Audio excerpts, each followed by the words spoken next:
Hello there, guys. Good to see you again. Looking forward to a new week and a new unit.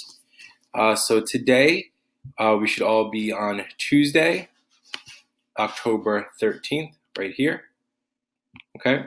First day of the Tokugawa Shogunate. We will also have a Google Meet today and Thursday this week. Okay.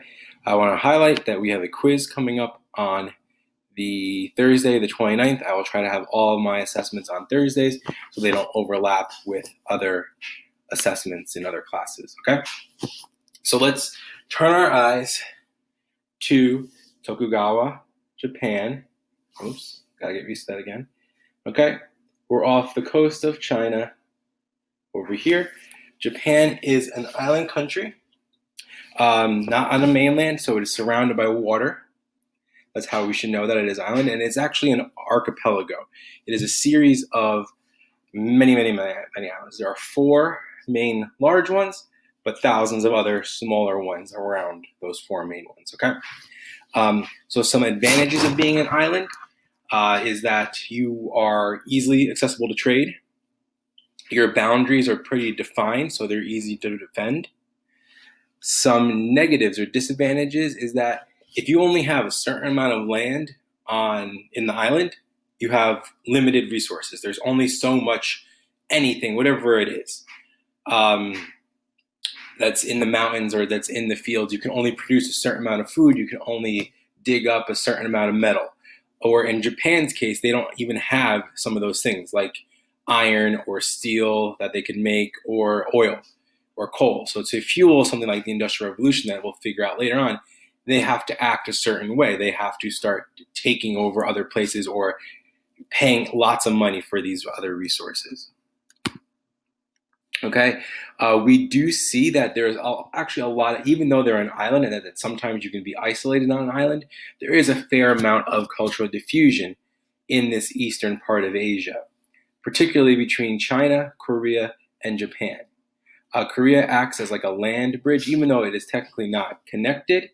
A lot of ideas move from China through Korea to Japan, like the writing, Buddhism, and the idea of rice farming in paddies of shallow water.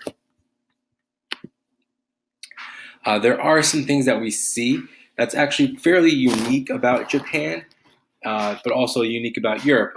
They both experience this isolationist feudalism time period where they have a centralized government under a shogun or a monarch, but then decentralized throughout the lords and throughout the land. Okay, so it's very similar to feudal Europe. It unifies all of Japan at one point, and it really isolates them from the entire world for this about 267-year time period. Okay, you can also see, right, the social class structures are very similar. Anytime you see that pyramid, it means that all the power is at the top, little power is at the bottom, but you also have a very small amount of people at the top and a large amount of people at the bottom.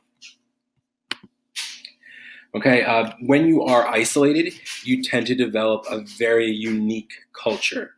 We see that in India because they are like the subcontinent. They have the Himalaya mountains and the Hindu Kush mountains on the other side that kind of really separate them from the rest of Asia.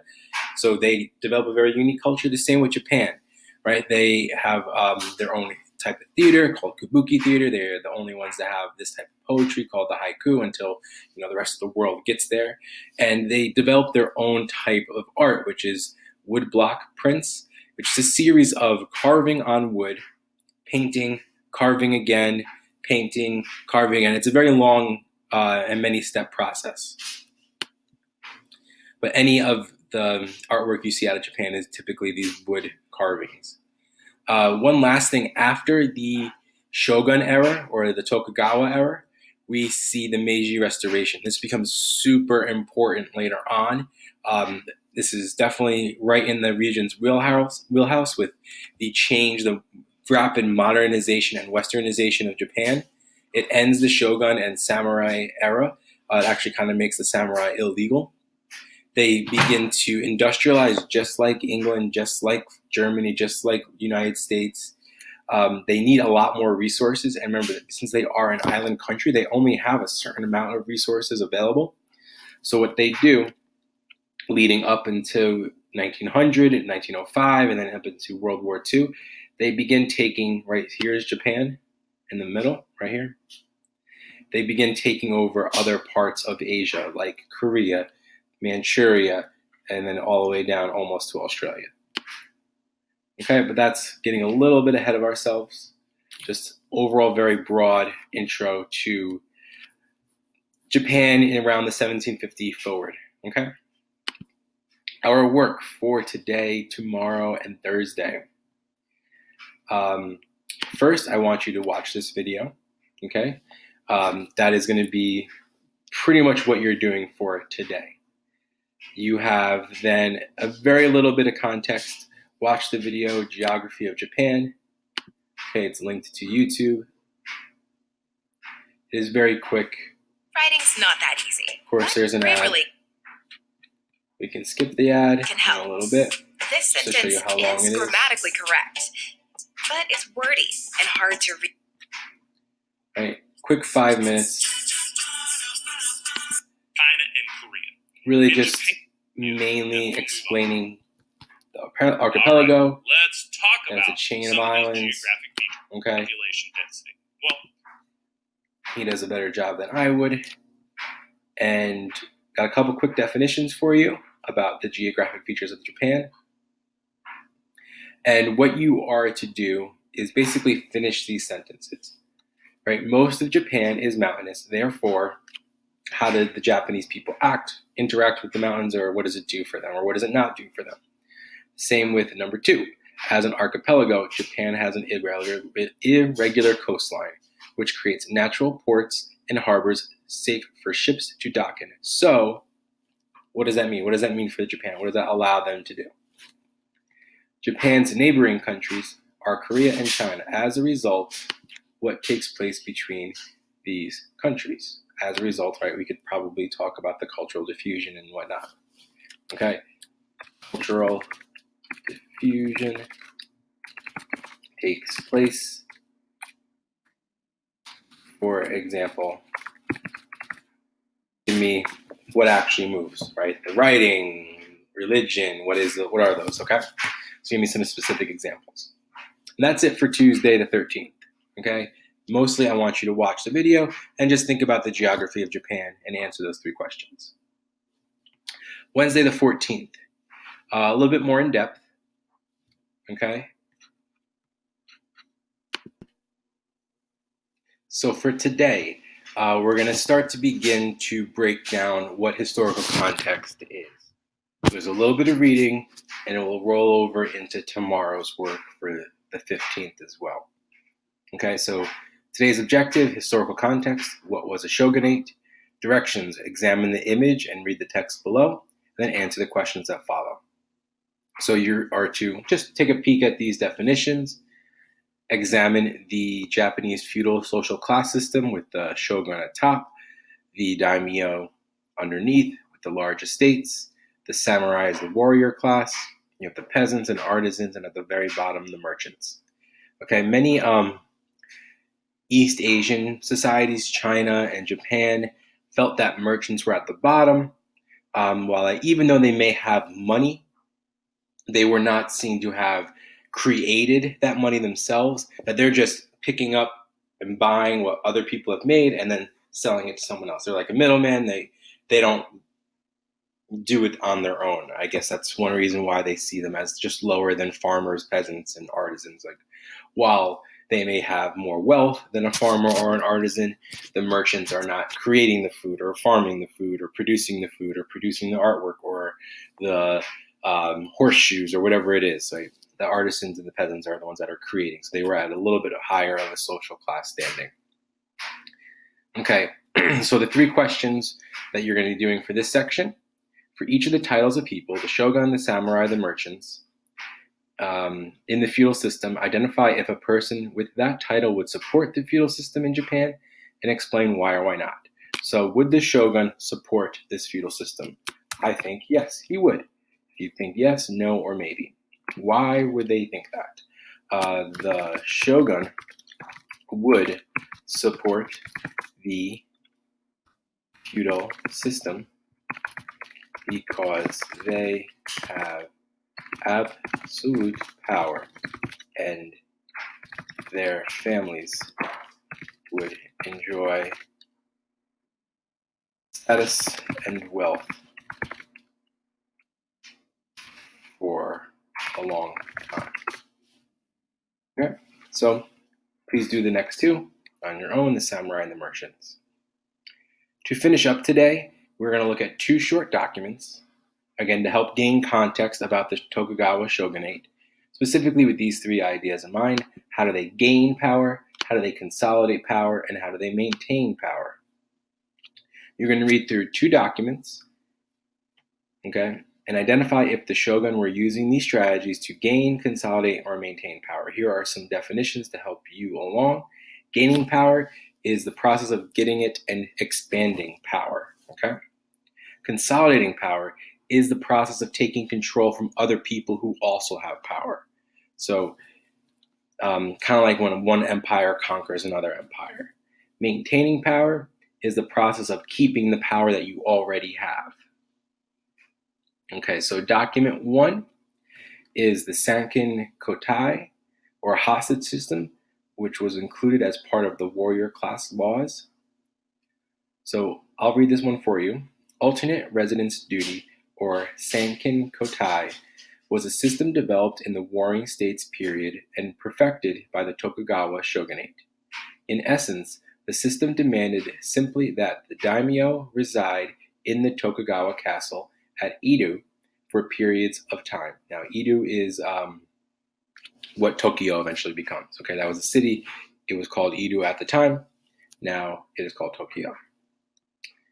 And okay, when a daimyo was not residing in the Tokugawa castle, he was required to leave his family at his overlord's or the shogun's castle town. It was, at its simplest, a hostage system, which required that either the daimyo or his family, including the very important heir, so like their son, would always be physically subject to the whim of the overlord or the shogun.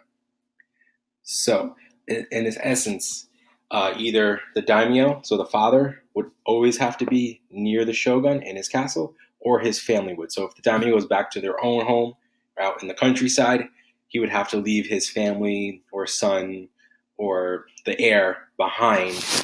Basically, it's kind of like a way to threaten or keep that daimyo or that noble person in check. Because if that noble leaves and then tries to get, or the daimyo leaves and tries to get other daimyo, say, hey, I don't really like the shogun, let's get rid of him, let's go assassinate him, or get an army and go fight him, they're going to be incentivized not to do that because they left family right next to the shogun. And if they start messing around and trying to show power, the shogun could just have their family executed.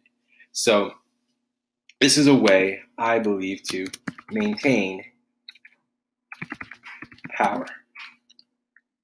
And I gotta explain why. I believe this is how the shogun could maintain power, because it would stop the daimyo from trying to overthrow the shogun. If the daimyo were to raise an army or plot against shogun, the shogun could execute any family that was a hostage of the right, therefore discouraging disloyalty.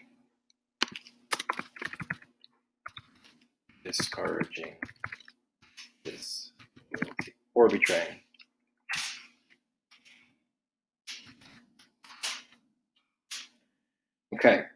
and basically do the same thing with document 2.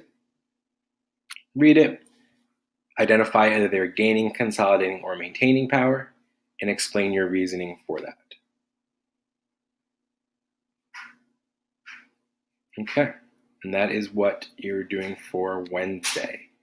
Thursday, this should hopefully look familiar.